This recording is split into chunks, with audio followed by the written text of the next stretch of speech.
We are still in the afternoon, so good afternoon once again. Next on the bill would be Rashida Adams, who will be talking on the future of real estate investing in Africa. Oh, is it done? Rashida, please up. Can we please welcome her with a round of applause? I think you know about her already. Yesterday, she moderated the Women Inspire session here, so briefly.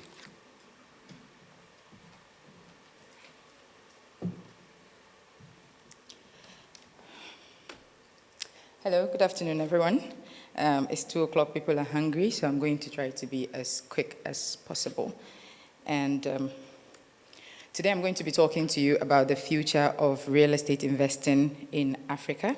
And we're just going to get into it by starting with discussing the current industry trends on the continent. We'll talk about opportunities and threats and what the future holds for real estate in Ghana, and most importantly, on the African continent. This presentation will attempt to, by assessing current trends and borrowing from research, predict what the future holds for the real estate industry in the country and across Africa and its markets. Africa's real estate investors and developers are forging ahead and building for a new era, despite the unique challenges present in the industry. To this end, there has been significant investment into the novel sectors of the industry, such as affordable housing, sustainable housing, student housing, etc. While persistent deficits in housing is a well-known problem everywhere on the continent, and indeed across the world, nitty-gritties like access to mortgage financing at low interest rates have rendered investors incapable of fully taking advantage of the opportunities these deficits provide or present. And because our target groups, those in need of housing themselves, cannot afford it, and there are no mortgage facilities, financial help for this to be able to work out for them. But we believe our good days are coming if only we can gain insightful forecasts to enable us plan and innovate for the future. Now, we are going to look at some industry trends to be able to enable us think about what is going to happen in the future, because if you look at what is happening now, you are able to predict 5 years, 10 years from now what you can be looking at. And please, as I do this, keep in mind that the underlisted trends are based on a mixture of research, industry experience, and opinion. Now, we are going to start with urbanization. Africa's urbanization rates are one of the fastest growing in the world. And as a result, cities are bursting at the seams because every day you have new people coming in from rural areas to urban areas looking for economic opportunities. And so as these cities grow and become overpopulated, we have to look at other ways of housing all of the people that are trickling in. Rent, the second is that rent is the only option for most Africans in terms of accommodation.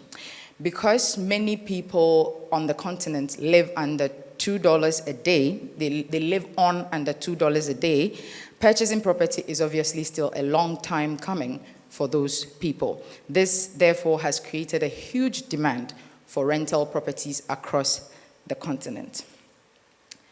Economic growth is another trend that we are seeing, increased economic growth. Africa's economic growth is growing fast and is set to increase over the next decade. In Ghana, for example, government has doubled down on its efforts to provide a conducive environment, to provide a conducive economic, social, and political environment. Rwanda is one of the fastest growing economies in the world, not just in Africa. And since it's in Africa, obviously, it presents as a great opportunity and helps in making the continent attractive for foreign investors. Lifestyle changes since the COVID epidemic is also another trend that is currently impacting the industry because we have seen a shift from people working in offices, etc., to now working in their homes. And due to these changes, we have developers have had to incorporate or will have to incorporate in a year or two more working spaces and living spaces so that people do not have to travel out of their homes before they can work, because we are in an era of working from home. Now, I'm going to zone down to Ghana. Specifically, we have seen in Ghana a mismatch in supply and demand in certain subsectors of the industry, which is basically common across the continent. A boom in shortlets and Airbnbs. I think this is one of the parts of the sector that we haven't really looked at. We still have people who are very averse to the idea of letting people into apartments, into housing, for a short term, due to various reasons, the most important of which is security. But then we have to figure out how to solve the security issue so that we can be able to benefit from the boom in shortlets. We have a cultural aversion to selling our property, which also affects the push and pull dynamics. So for example, as a realtor, I often get in touch with landlords who say, oh, sell my property, but please don't let anyone know I'm selling my property.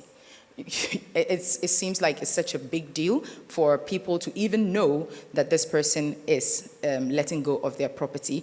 And obviously, if we can't tell anyone, then we can't market it properly, which means the property stays on the market for longer and obviously causes a big effect on the push and pull dynamics. We have also seen an uptick in demand for luxury properties, contrary to the idea that, oh, there are all these empty apartments in Accra and no one is staying in them. Actually, I don't think that's true. As a property manager who manages property in prime areas, I think one thing we are not looking at, I think when you pass by an apartment complex, for example, and I think people use this to measure how many people are in the apartments. They look at how many lights in the night, how many lights are on. That is a very erroneous way of doing it. There are people who purchase property not to let it out, but to live in it when they are in town. So these people are not necessarily buying to let, they are just buying to buy. And then there are people who also just want somewhere to put their monies. There are people who buy so that when their relatives come from abroad or wherever, they can stay in them. And so it is only by going into these properties and saying, oh, I see you have quite a number of units empty, so how may I help to be able to offload them for you, that they tell you that, oh, this is not for offloading, and these apartments are empty because I want them to be. So I don't think that there is too much supply in the luxury property part of real estate, especially in Ghana. The demand is still there, as evidenced by all of the high-rise buildings you're seeing all over the city and in several African cities. So the demand is still there for luxury properties. Office rents are declining, and this you can see by the vacancy rate in grade A office spaces. If you go to any of these very big office spaces, Octagon, Advantage Place, all of these places, you go into them to look for space, and you will see that increasingly large amounts of space are being left unoccupied. Now, we are going to talk about the opportunities and threats in the African real estate industry. And we'll start with the opportunities, obviously.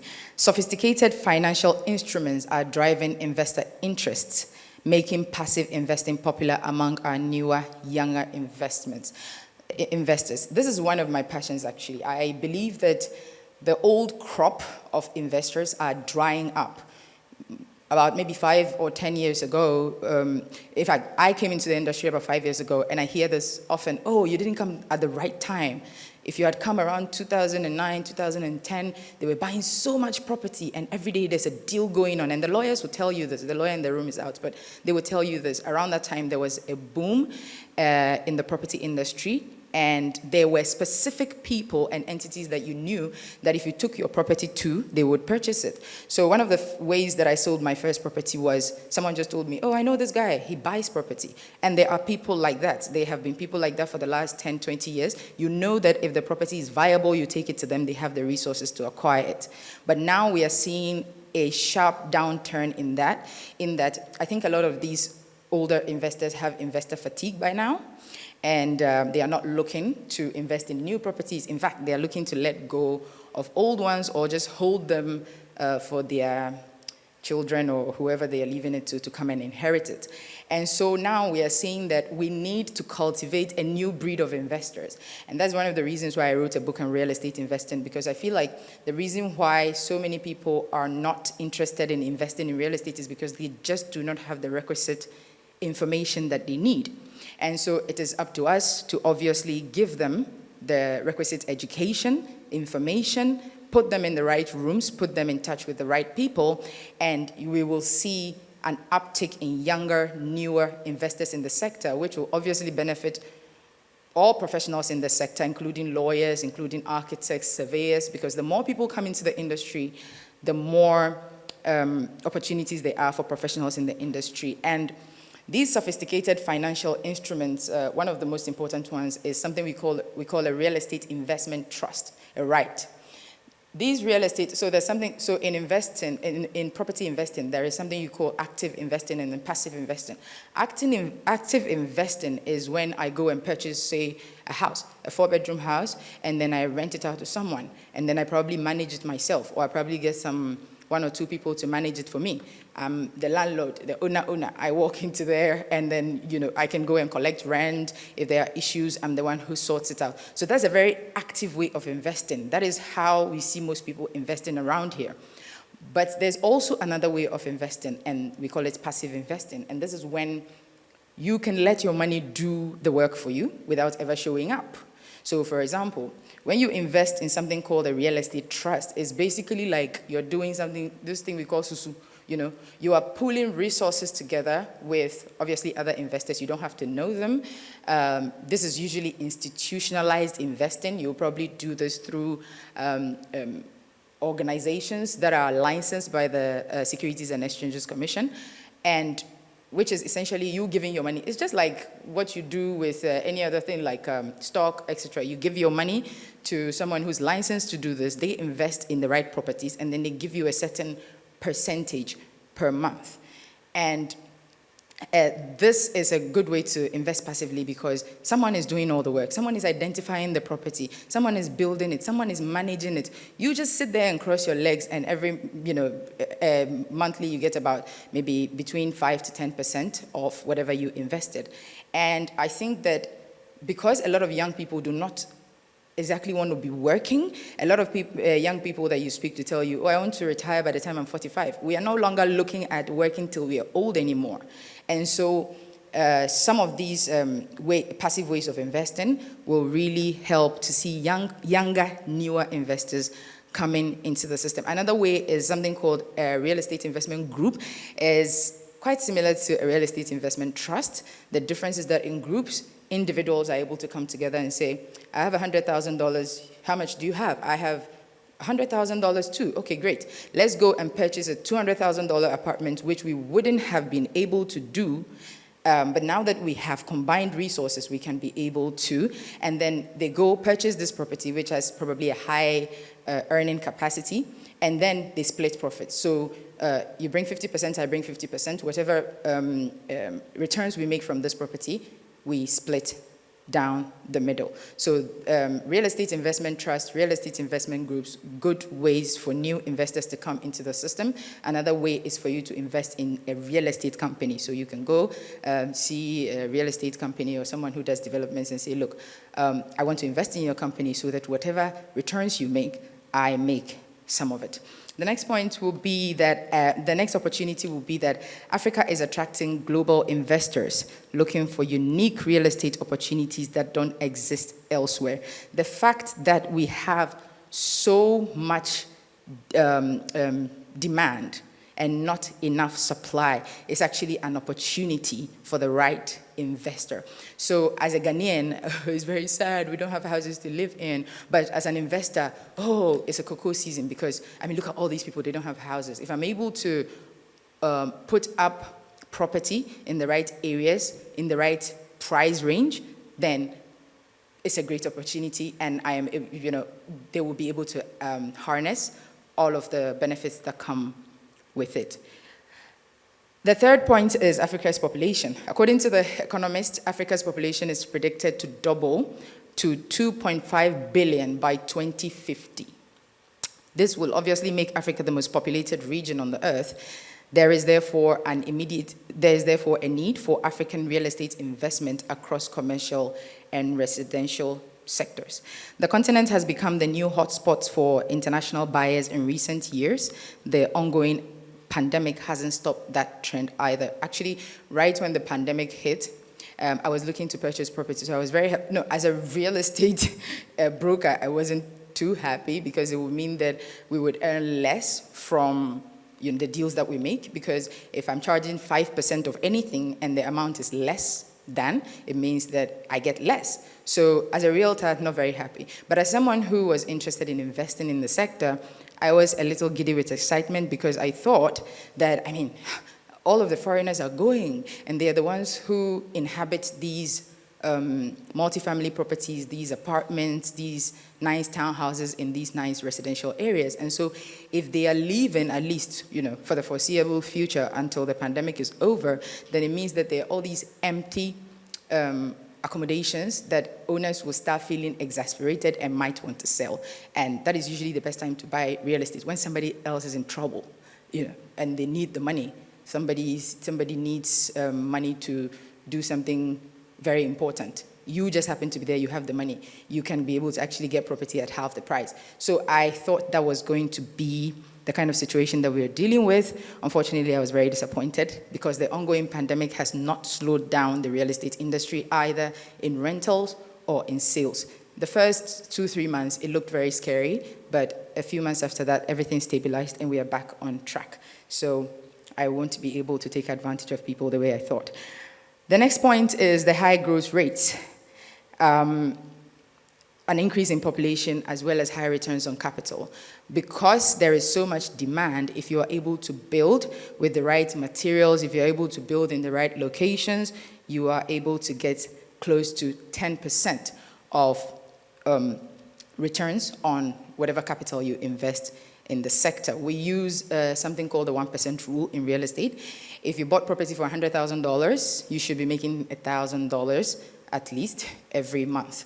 In Ghana, it's not so good for investors because we've seen property that has been purchased for $200,000, renting for $1,500 per month. I keep using dollars because of where my business is concentrated around. It's usually around these prime areas where these properties are priced in dollars and there's nothing we can do about it. So the high growth rate, increased population, and high returns on capital are all great opportunities for the sector. Now we are going to talk about threats. The threats that seek to undo much of the efforts that the industry has put in. Now, challenges investors face when trying to invest in the continent include, but are not limited to, a lack of transparency in our property purchasing businesses. It's very difficult. Our land administration system is very poor, which the government is trying to address with the new land law, but there are still issues. Like the gentleman said, just to go and conduct checks, you are being told to pay money. You have to go with a surveyor who's going to charge you money. If you go and the land, it doesn't suit you, then you have already lost money, and for what? So the lack of transparency, you don't even know who to go to. And that is why lawyers are so precious in this industry, because without them, you're going to make a whole lot of mistakes, because you don't even know where to go to for what, who to see for what to happen. The second point is the poor infrastructure, obviously. Our roads are terrible, and usually we have people who come to invest in the country. You go around and show them a bunch of properties, and they say, oh, I should buy a house for $1 million, and there are chickens behind my house. I should buy a house for an apartment for $500,000 in Osu, and right behind my window, there's a woman who boils kinky. The thing about real estate is that it's not just about what is in it, but also what is around it. You want nice views. That is why there are properties, when you go to international property sites, you see a lot of ocean view or city view or something or the other view, beach view. because views are important. You're not going to stay in there all day. When you sit on your balcony, you want to see something nice. When you go outside in the morning to take some fresh air, you don't want to be greeted by the pungent smell of somebody cooking something you're not familiar with. Another challenge that investors face when trying to invest in this continent is the difficulty in obtaining permits and approval. And I think the lawyer spoke about how difficult it is to get your land titled, how difficult it is to even get a building permit. About 6 months ago, I went to get a building permit for a project I was doing, and it was a very difficult process. Even though I had someone try to help me out, it was still very difficult for me going to what's it called? Where did we go? The assembly or something, somewhere around Medina. I'm not sure what they're called, but it was quite difficult. Approvals, difficult, and getting the right documentation are also quite difficult. And when the gentleman from GIPC said 49 days, we were all laughing at the back because we know that is a lie. The soonest I've been able to do this is a year. The lawyer said 6 months. I think it's a year. Another difficulty is obviously the currency risks. The cedi keeps plummeting any opportunity it gets. And that is why you have investors pricing everything in dollars, because they need to repatriate these funds back to their countries of origin most of the times. And if it's in cities, it's messy for them and for everyone involved. Political risk is also another challenge. That is why when you're close to elections, you have a hard time getting anyone to do anything or buy anything or invest in anything, especially in an African country, because they tell you, oh, let's wait after election. If election is in 2016 and you go to someone even as early as 2015, they'll tell you, oh, you know election is coming. And when election is coming, people don't spend their monies. It's like we're always on edge waiting for something to happen. And then when it doesn't happen, we heave a sigh of relief and say, now we can spend money. So it has always been a trend that going into election cycles in many African countries, I have stayed in Abuja for a while, and I've seen this trend as well. When it's close to election, even your friends don't have money anymore. Nobody wants to spend there. Nobody wants to travel. Nobody wants to go on vacation. They need to hoard that money. It's like when COVID-19 was coming, everybody thought, oh, let's hoard as much money as possible in case we need to get the hell out of Dodge. So political risk is one. Cost control is also another challenge. And the most not important, the most notable challenge is the lack of access to capital and investment to get more supply to the market. And this is usually because, you see, as an investor, if you go, and we do this all the time, we see great opportunities, then we go to people who have the money, or people we think have the money, or to banks, or to lending institutions. We go and we say, oh, this is such a great opportunity. And I did this once when I do this thing called rent to let. It's essentially subletting, but subletting is usually not allowed by a lot of landlords. So calling it rent to let is more confusing for them, and then you get away with a few things. But basically, it's just you renting high-value properties in nice areas, and then repurposing them for short stays. So, for example, you have someone who has an apartment, is sitting down 2 years, nobody has touched it. I come to you, I say, I'm going to pay you every 3 months or every 6 months at a price that is slightly below market rate. If it's 2,000, I'll give you 1,006 or something, because it's not like it was flying off the shelf anyway. And I pay you for, say, 6 months. And in that 6 months, I am able to rent this property to people who are coming into the country who need short stay accommodation, and the returns were very good. And so at a point we thought, okay, let's approach some investors, show them the numbers, and see what we can do going forward. But then the question that they always ask you is that you want us to invest in something that is contingent on people coming into the country. And because there are no major events happening, if before the year of return, you could use that as a good reason. But after, and considering the fact that the last one didn't go too well, we don't see any such event happening anytime soon. And so, so they look locally, and they know that there are challenges in accessing housing finance, mortgages, etc. So they ask you, if I put up 20 apartments in, say, Medina, Who do you think is going to purchase? People, professionals, people who are, okay, the average professional, will they qualify for a mortgage? Probably not. Yes, you'll be very surprised. You think, oh, if you're getting a salary, then no, the mortgage people, they have their own calculations, and it's confusing for everyone. So if the people you are building for cannot access mortgage financing to purchase what you are building, then the investor is obviously not going to be interested in what you're saying, because at the end of the day, we are not building just to look at them. We are building so that we can sell or rent to people who need them. And so what does the future hold for real estate in Ghana and the rest of the African continent? I say multifamily is the future. And multifamily, for those of you who are not real estate professionals in the room, multifamily property is mostly apartments. And I say is the future because you know very well that land in Accra is finished. So unless you want to drive 2 hours out of town, 3 hours in and out of your workplace, you are going to have to live in an apartment. And I know this is going to come as a shock to Ghanaians, but they're nice. They're your compound. The only thing is you can't pound fufu, but still,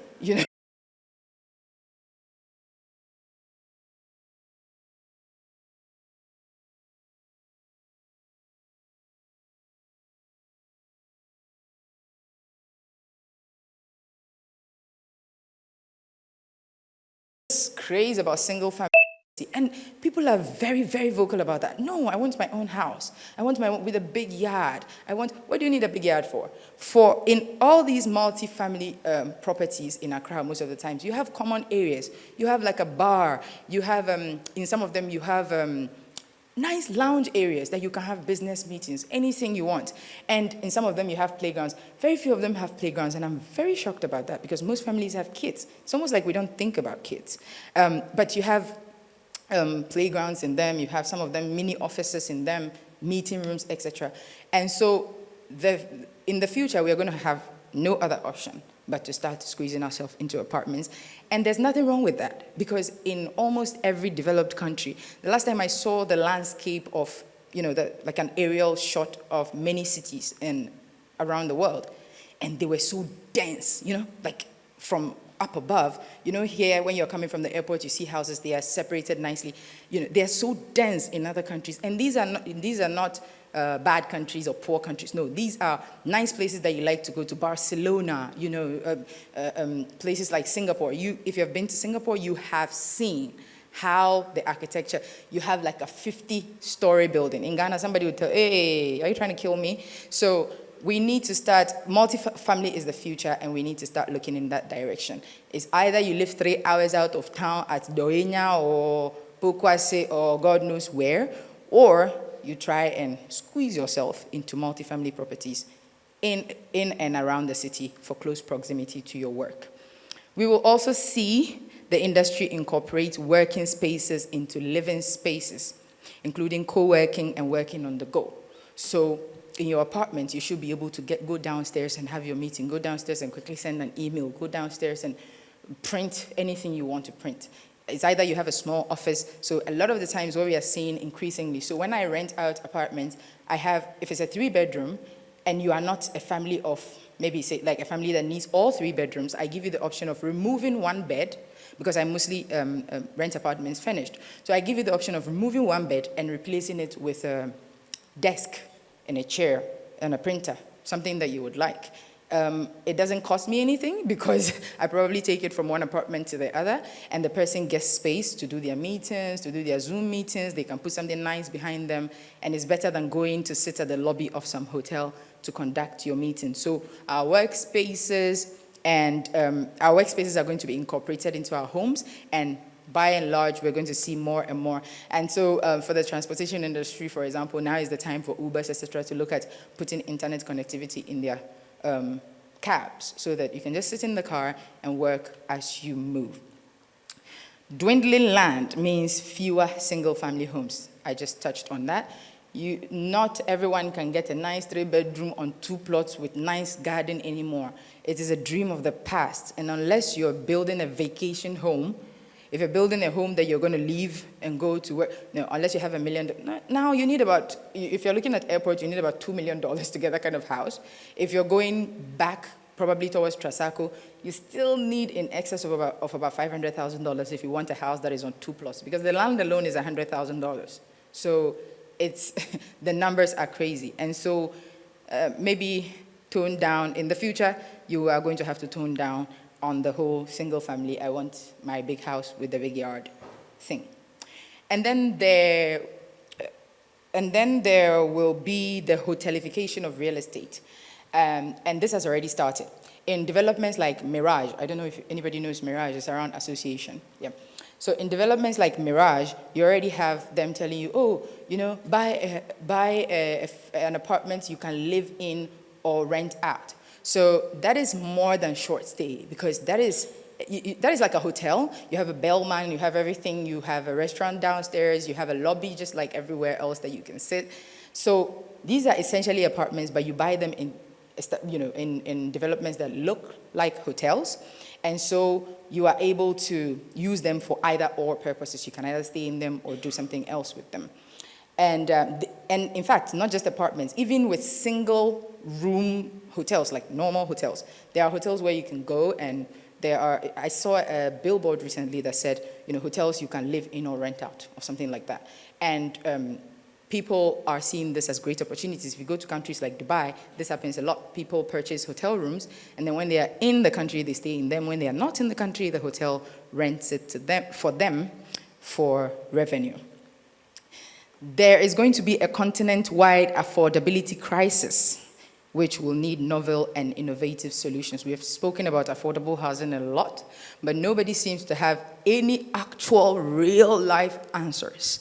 I was just sitting at the back when the other lady was asking the gentleman from, was it GIPC, about affordability, etc. And no, it was about mortgages. And I was asking, you know, after she finished, I asked her, we are talking about, you know, people who own their own businesses, yeah, like good, nicely set up businesses. What about the women in the market? I grew up in a market. My mother sold in the market, and some days we used to cart money home in boxes, like box full of monies. These women, they have more money than you think, and yet these women are not people, these men and women, there are men in the market too, these men and women are not people who would qualify for a conventional mortgage or qualify for any kind of financial instruments in that regard, because they don't have a proper savings system. And we can either try to force everyone to have a proper saving culture or whatever, or we can go up and meet them.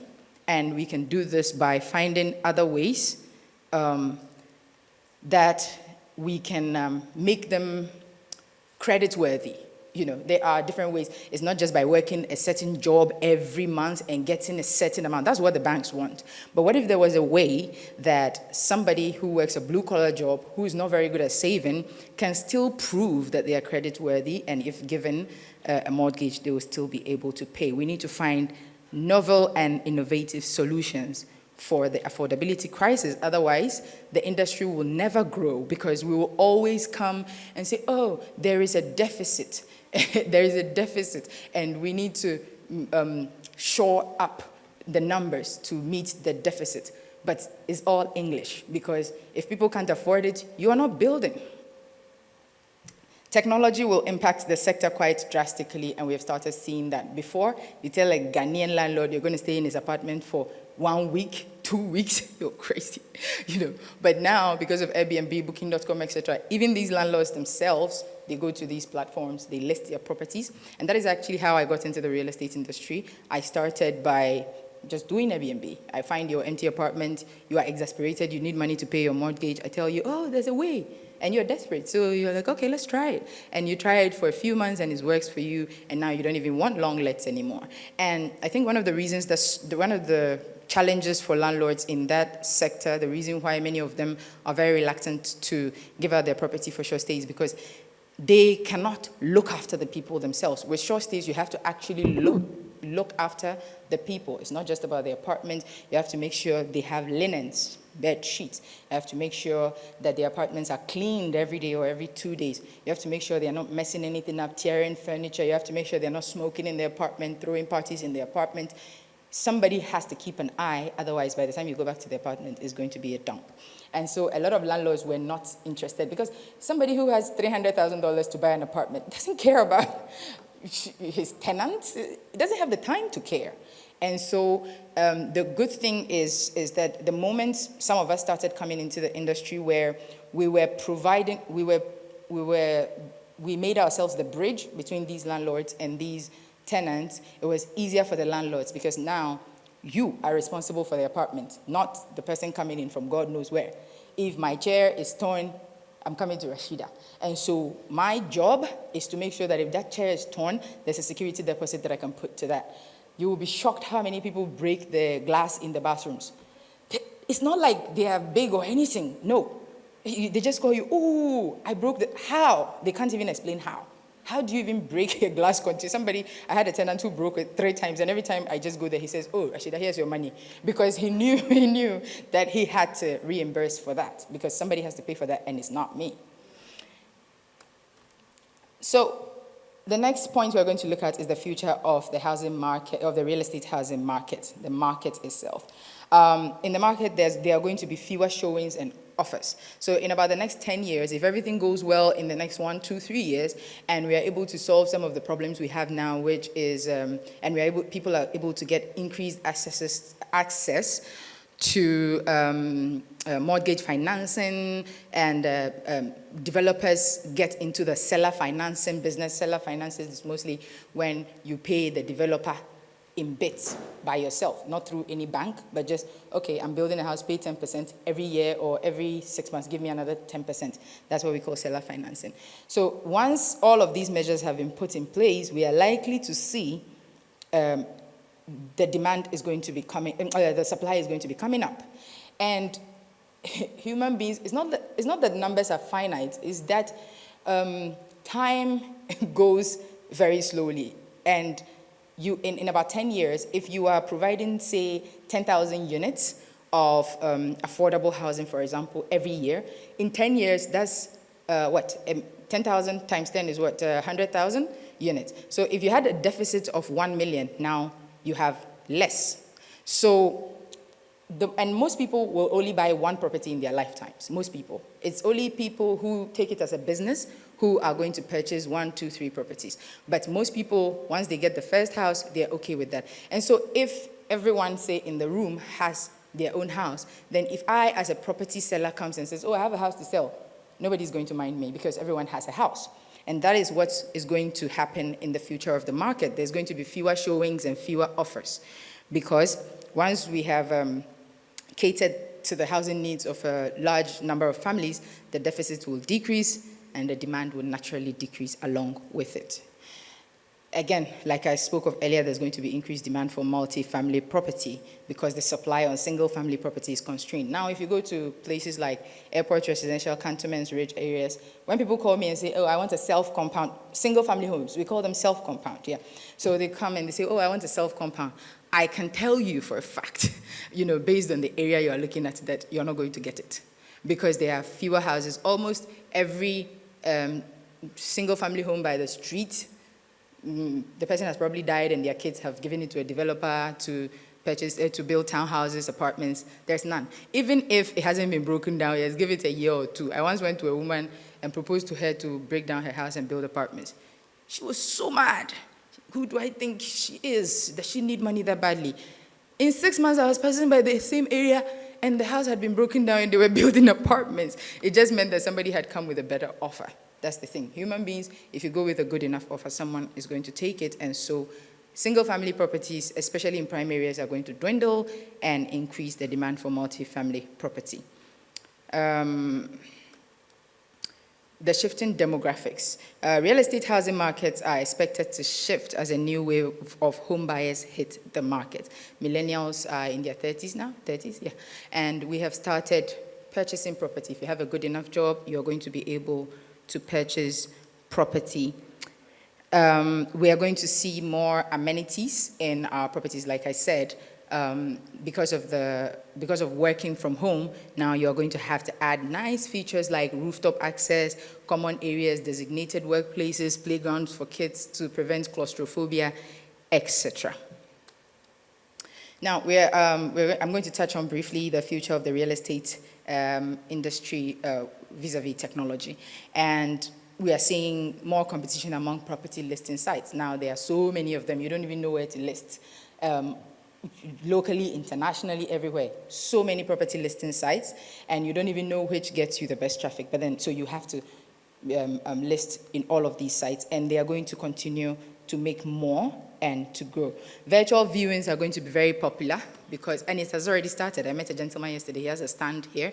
He does virtual viewings. I think he contacted me on LinkedIn a few months ago, and I was like, But now I'm thinking very much about it, to have him do 360-degree virtual tours in all of the properties that I currently have on the market. So virtual viewings is going to be a thing. Very soon I won't need to go with you to the land that you are purchasing. And that also will take away the security problem that we see in the real estate industry, where you go, recently there was a woman who got missing after going to show someone land or something of the sort. So if we don't have to go in person, then obviously we are going to be generally safe.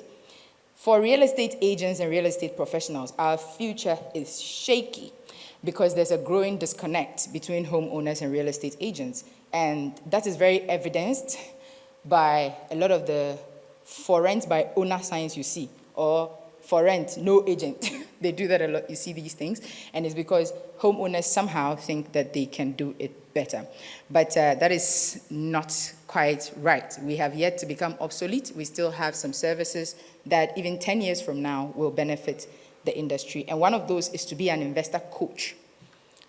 There are always people who want to invest in the industry and they don't have information. So by being an investor coach, you can give them the requisite information and they can make the right decisions and make profit. Short stay management, I already touched on that. Property deal brokerage, bringing people and opportunities together is something we should look at. It's not just, oh, I'm selling a house and I'm renting a house. You should be able to bring together people. You should be able to go to the Ghana Medical Association and say, oh, you need housing. I know this developer and he's going to be able to build these houses for you. You guys pay in 10 years. If it sounds good to them, sounds good to the developer, you've got yourself a deal and you've made yourself a very nice bridge, and you can take your 5% in actual equity in the project instead of taking money. So then you also become an investor by extension. So to end this, I'm going to say that based on all these predictions, it seems we are going to have to go with the flow of change, because change is always certain, and the COVID-19 pandemic will almost certainly influence more these trends, and they are not likely to reverse. Prices may fall in some markets, but basic supply and demand imbalances will remain. People may become more reluctant to share spaces with others as time goes on, but so far, we have been able to successfully experiment with working from home, so that is largely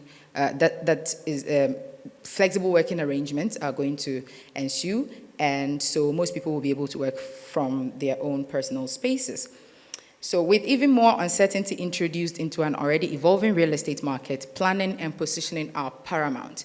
It is critical to focus on emerging trends, formulate well-informed responses, and nurture deep working relationship with partners who possess expertise in business strategy, investments, technology, and operations. And that ends my presentation. And so if anybody has any questions, oh my God, I'm sweating up a bucket. If anybody has any questions, I'll be glad to take them before we head out. No? Thank you. Okay. It's a very nice program and a very good presentation. Thank you. In your presentation, you mentioned the financial instruments. I want to ask that presently, are there banks in Ghana who can help us assess those financial instruments like SBLC and bank guarantees?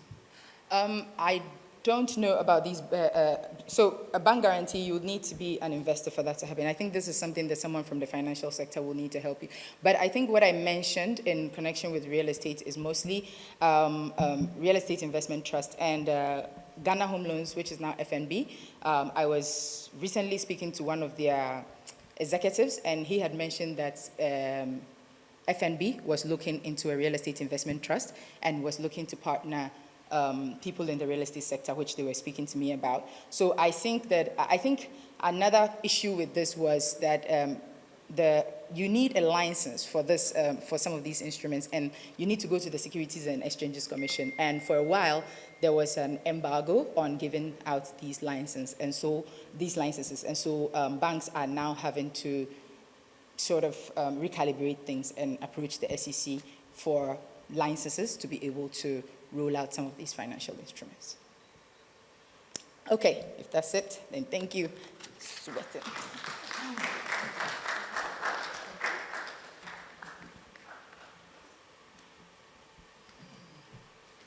Thank you very much, Rashida, and thanks to our audience for their patience as well. We are in the dying embers of our 5-day program, started Monday. In a few minutes, we'll be done. Quick few announcements. Today we'll not be sitting outside for lunch. Lunch will be packed, so when you get out in the lobby, I'm sure there's a team there that will provide you your packed lunch. We're not going to have a sit-in lunch today. And after the formal closure, we'll have the GREPA and stroke multiple listing. The technical person for the multiple listing service would be here to give some presentation. So if you're interested, after we've closed, you can stay behind and listen to him. It's quite an interesting technology there. So that will be it. But before final closer, let's call in the founder of GREPA herself, Ms. Vicky Sampa, to give us a closing remark for this.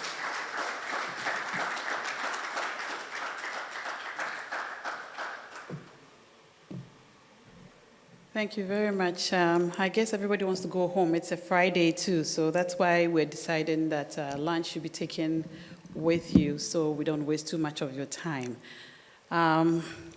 So we've come to the end of day 5.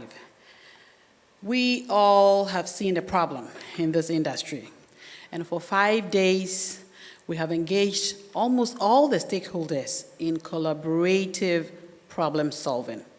We have learned that building collaborative networks that are vibrant and mutually beneficial can be a catalyst for positive change and growth. Now, where do we go from here? Just as a developer will research, design, and build, we are about to build. Let's go to work. Let's keep this momentum. Let's change and let's shift this paradigm. In the coming weeks and coming months, GREPA will begin its professional education. GREPA will continue with discussions with the government and ensure that the bill is implemented. And professionals will be licensed and continue its effort in moving this industry to the next level. I thank you all very much for being present here and helping with this discussion. And see you next year at ARC 2022. God bless you.